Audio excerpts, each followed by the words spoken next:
শেষ ঠিকানা যদি 3.5 হাত মাটি হয়, তাহলে কিসের তো ক্ষমতার দাপট?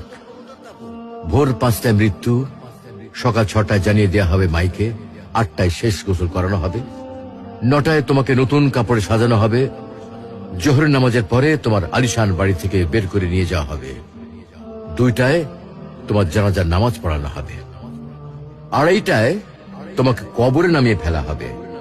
মাটি দেওয়া শেষ হয়ে গেলে কেউ তোমার জন্য দোয়া করবে, আর কেউ চলেও আসবে। এই তো জীবনের শেষ আয়োজন। তো কিসের তো অহংকার, কিসের তো ক্ষমতার দাপট? হ্যাঁ, ক্ষমতা কারোর জন্য চিরস্থায়ী নয়।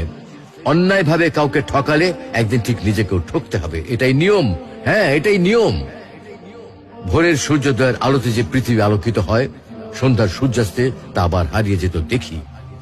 অসত্য দিয়ে সত্যকে কখনো ঢেকে রাখা যায় না।